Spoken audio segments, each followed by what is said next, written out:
BossesTV.com.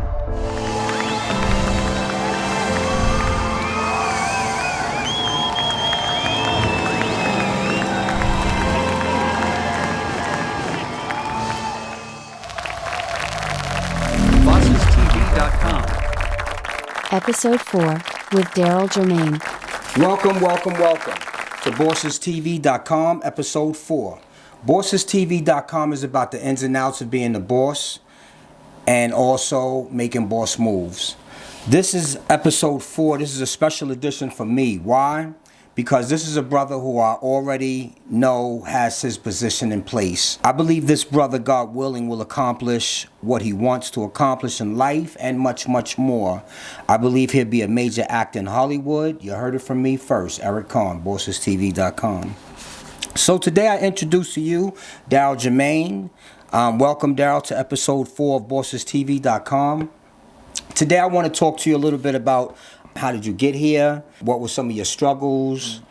I want to talk to you about the life of Darryle Jermain to give some people a little bit of light on who you are, where you came from, and where you're going. You know, Darryle has been acting since 2012, is in definitely a good position right now. I met Darryle through Todd Lucky Johnson, also a dope author and also another filmmaker who's dope. He was cast as a lead man in a film called Mr. It was definitely an awesome film. I also read all of Todd's books. He's definitely a dope author and filmmaker once again. Darryle also, since then, has been working on shows like Law and Order, Organized Crime, Power Book 2, Season 3 and 4. So you know if they got him back for 4, he was good on Season 3. Think about that. Power Book 2 is actually about to come out soon, so y'all check that out. So D, introduce yourself to the world, man. Give them a brief description of who you are, you know, a little bit, and then we gonna get into it. What's going on, man? It's your boy, man, actor Darryle Jermain.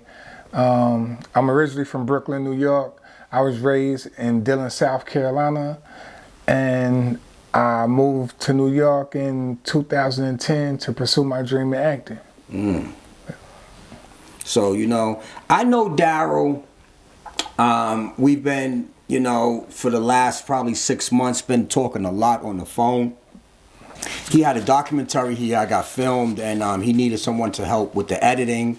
So we're working on that right now. We did some filming also too, just to give some final touches on it. So look out for that documentary soon. Like I said, man, he's been on Law and Order, Organized Crime, Power Book 2. He's really been doing his thing, man. But I know Darryle because we ended up in the park in the Rochelle. We spoke a lot about certain things. I know he ended up with his grandmother, and I just want him to give y'all a little bit of, I want you, Darryle, to let the people know, how did you end up living with your grandmother in Brooklyn, New York, just so y'all know?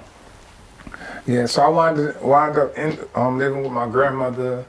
I probably was like one and a half, and my moms and pops, they weren't doing too well. They was on drugs. They was in the street. They were young.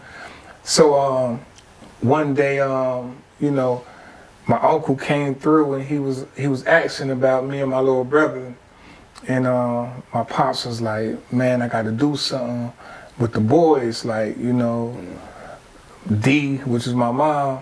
You know, he was like, "Yo, D, you know, she just fucked up and everything, and you know, I got to do something with them." You know, so my uncle wound up going to my grandmother house and telling her, like, "Listen, like, you need to go see these boys. Like, they need help." So when she when we got, I don't know if it was the same day or the next day, but when we went to my grandmother, when she saw us, man, she told me when she saw us, her heart just broke. That's grandmothers for you. We wasn't eating. We was very thin, and we were very dirty. Wow. And stink. And when my grandmother said when she put me and my little brother in the tub, she had to wash us 3 times. Wow. Because the water was so black. You know what I'm saying? Man.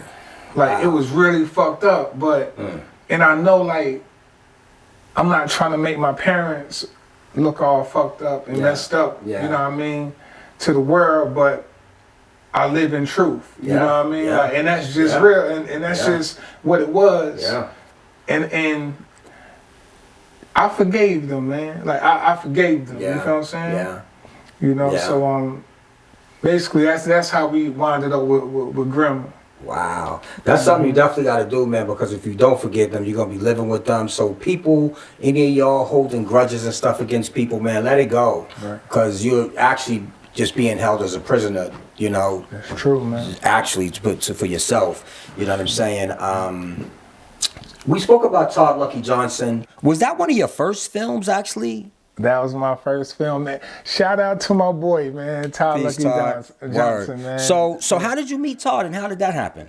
All right, so we was just talking about my cousin Tisha, right? Mm-hmm. So Tisha. Big up, Tish. Yeah, shout out to Tisha. So I was living out here in Mount Vernon. I was working at this plant, recycling plant called Hugo New. And I'm at work and my phone ring and it's matter of fact, I get a text message and it's Todd.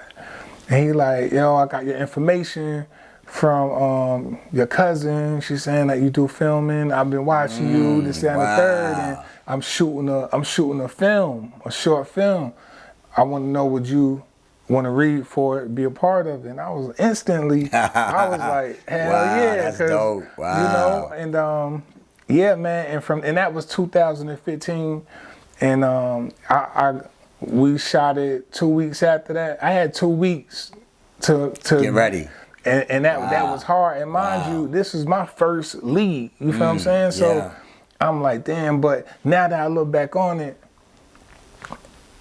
now, and I'm like, damn, like that's crazy. Like that's crazy how I had to prepare. You jumped right out the window too, and went right in it. Window, but shout out to Todd again because he saw something in me to say, because he could have chose God bless his dad, my man CO. You remember CO? Yeah. God bless his dad, man. Rest in peace, King. He was up for the lead. You feel what I'm saying? You know what I mean? But whatever happened there, you know what I mean? Wow. And he reached out to me and he was like, yo. Wow. See, can you pull this off? And that brought it together. Wow. Yeah. Todd Lucky Johnson, look out for him. He got some new episodes, I think, a series with Mr. coming out, something like that. He's currently working on something. He's working right on now. something, so just keep your eye out. Keep your eye out. Yeah. This is BossesTV.com, episode 4, with my man Darryle, Jermaine. We'll be right back. BossesTV.com. This is BossesTV.com, once again, episode 4, special edition with my man Darryle, Jermaine.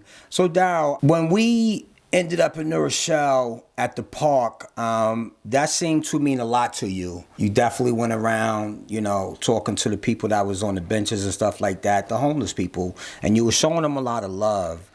You took me to a particular bench that you slept on, where you had issues in your life, and we all go through issues in our life. And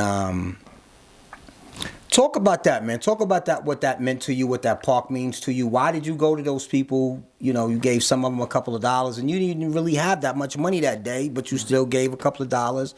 You talked to a couple of people out there. Like, what's that all about? What does New Rochelle mean to you? Well, I think it was just like the principle, man. Like just in 2015, I became homeless once again. This was maybe the second time I became homeless since I got out of the penitentiary, and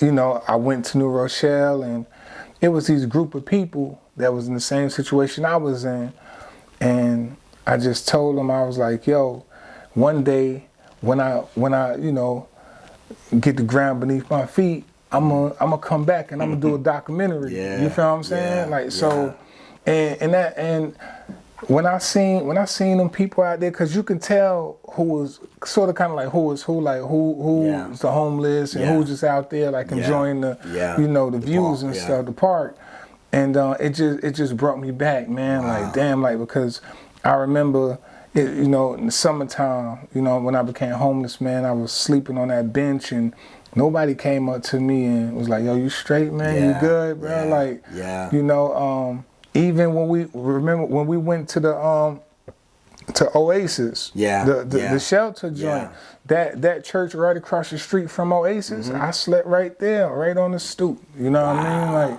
you know, and those were times, man. I remember I ain't have no food, no money, man. I would go into them stores like CVS and shit like that. I was still, bro. I was still, man. And, you know, I was panhandle and stuff like that, you know. And but I always kept my faith. You know what I mean? Like I always kept my faith, and I always told myself, yo, this gonna be your testimony, bro. Like, you know, it don't end here. You feel what I'm saying? Like you gotta keep on pushing, and that's what I did. I kept on pushing. I kept believing in myself. Wow. So you'll see how he went back to where he had struggles at. A lot of people, man, once they make it, they forget all about what they went through. You know what I'm saying? He went back to the park, and like I said, look out for the documentary. That'll be coming soon, man.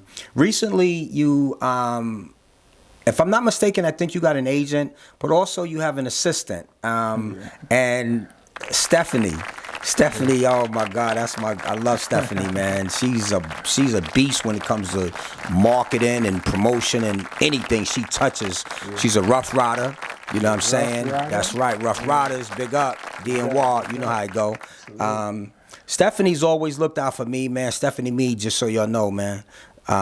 She's always looked out for me when I had gospelsalive.com, and when I realized you said she was your assistant, I was like, wow, she gonna take you places, bro. I'm telling you, Stephanie is dope, man. So tell me a little bit about that. Yeah, so one day, man, when I moved down to South Carolina, I was like, okay, now is a good time to put your team together, you know, and I just wrote a post on Facebook, and man, I got so many hits, but Stephanie stuck out for some reason. She just stuck out to me, man, and you know, we chopped it up, and then it was just like, and she was on it. I'm talking about, she was on it. And one thing about Stephanie, man, is that, and she told me, she said, let me tell you something, these women, I'm evaluating them. You know what I mean? Like, ain't nothing going through without me evaluating it. So I said that to say this is that Stephanie, she always want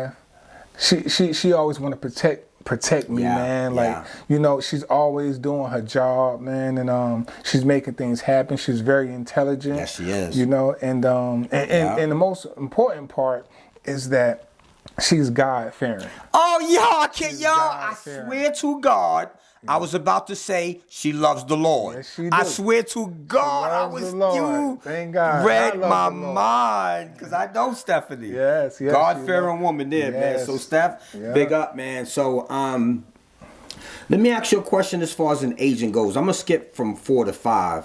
I'm gonna go right to 5 and then go back to 4. Agent, no agent. I know you have an agent. Congrats on that. Appreciate it. What's the difference, man? And what does having an agent, like, how does that make it better having an agent? To be honest with you, I'm gonna be real. Yeah. It ain't no difference. Like, all right, so an assistant is different from an agent, of course, but when you're talking about an agent and a manager, it's basically the same thing. Nowadays, so I got an agent and I got a manager, right? I just got my manager. The agent should be the one getting you jobs, getting you work. Yes, managers do too. See, the game done changed now, you know what I mean? Nowadays, a lot of actors don't have agents. They have managers. Wow. Managers are doing the agent job. You feel what I'm managers saying? do most. Agents running around making, getting jobs, but the managers, got a lot of stuff to do. Right. Because he's managing. Right. So to answer your question, man, it really ain't no difference. It's the same. You know what I mean? Right now. So let me ask you this. Law and Order, you've done many episodes with them. Power Book, organized crime. Any show you've done them without an agent? I've done. How did that happen? Like, how did that happen as far as you getting your foot in the door? Because that's hard. That's hard. I've done it without an agent. You know what I mean? But I did have an agent. You know, and my overall agent is God. You know? My overall agent is God, because let me tell you something. Where I done been through, where I done been in this industry, man. A lot of people that came in this industry with me, they ain't here no more. You understand what I'm saying? They're not doing anything no more. So, and these people ask me, man, how you get on this show? How you get on this show? You know, how you do this? How you do that? So I know, but I don't know. But I know I have a purpose, and I know God has me here for a reason. You know. And so yeah, I have an agent, an industry agent, and an industry manager. But overall, God. That's right. God is that agent. He's the overall seer of this whole journey that I'm on. Wow. This is Bosses TV, episode 4. Got my special edition here, my special edition guest, Darryle Jermaine. We'll be right back. Today we have a very special guest speaker. Episode 4 with Darryle Jermaine. I look for Nas. Taking my whole back, blue, it's you. Look at his eyes. Yo, let me find out you looking for that else. I look for Nas. BossesTV.com. All right, yo, this is Bosses TV once again, episode 4. I got my guest Darryle Jermaine here. He has been casted on Todd Lucky Johnson's Mr. He has been casted on Law and Order, Organized Crime, Power Book 2, Season 3 and 4. And once again, Power Book 2 is actually about to come out. Keep an eye on that. March the 17th, this Friday. We filming this early, but it's going to be March the 17th, St. Patty's Day, St. Patrick's Day. Isn't that something else? It's coming out on St. Patrick's Day. St. Patrick. That's crazy. So, yo, Darryle, I want to go back to, you know, when you talked about your grandmother, living with your grandmother and everything, because I actually was raised by my grandmother too, man. You know, my mom actually got murdered when I was 2 years old, so my grandmother raised me. So talk a little bit more about your mother's situation, because I know you spoke about your dad actually bringing y'all to your grandmother and everything, but talk a little bit more about your mom's situation. Well, my mom's, man, From what my aunt told me, her sister, like when she was younger, man, she was so beautiful and she was so talented. Like she could sing, like they said she could sing like Diana Ross. Wow. And, you know. Wow. But she just got caught up. She was so popular and stuff, and she got caught up with the wrong people. You know, and you know, as the years went on. It's just the drugs, man. You know, back in those days, they was using needles, dirty needles and stuff like that. My mom's similar situation, y'all. Just so you know. Yeah, and you know, she was using a dirty needle behind somebody who was infected with HIV. You know what I mean? And she contracted HIV. I didn't. My grandmother kept that away from me. You know what I mean? So I really didn't find out that my mother had AIDS or HIV until I got out of prison. Wow. In like 2007, you know what I mean? And that has always been a hard topic for me to talk about, even with her while she was here. And we never really talked about it. We would talk around it. You understand what I'm saying? And but she would always tell me, like, she would enlighten me about the disease, like, you know what I mean, Darryle, this is what it is, what you look for, read this pamphlet. You feel what I'm saying? Like, and but she was such a sweet woman, you know, and man, I just can't, you know, imagine like what she was fighting inside. Yeah. You know what I mean? Yeah. On top the drugs, on top of the disease, on top of the depression.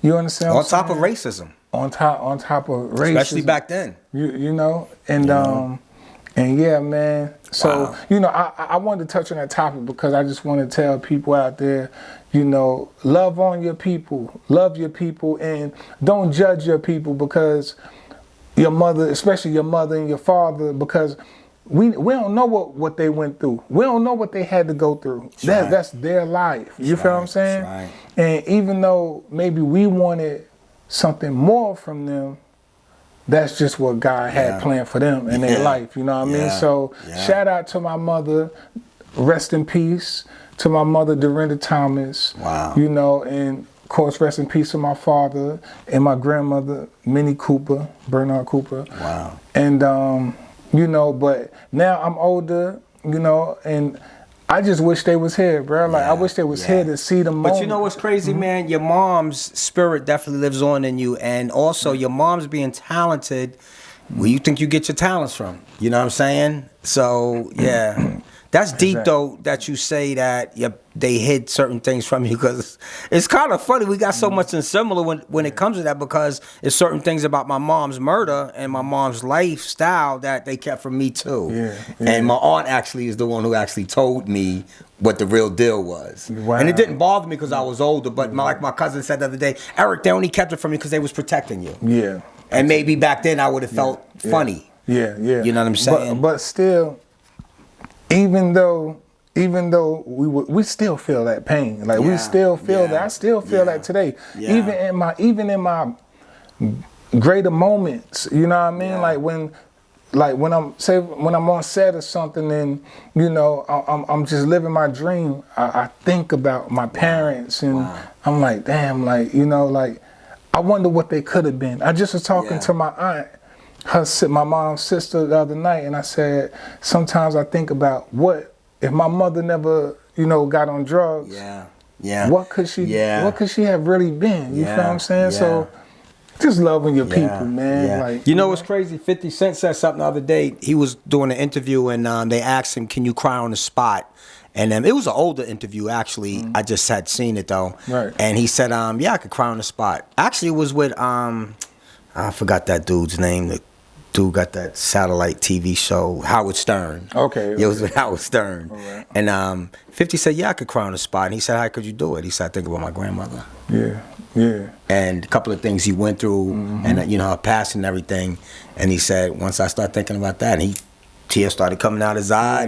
Howard Stern was like, "Wow, I can't even do that." You know what I'm saying? So yeah, that's deep, man. So yeah, your mom's spirit's always gonna definitely be with you, man. So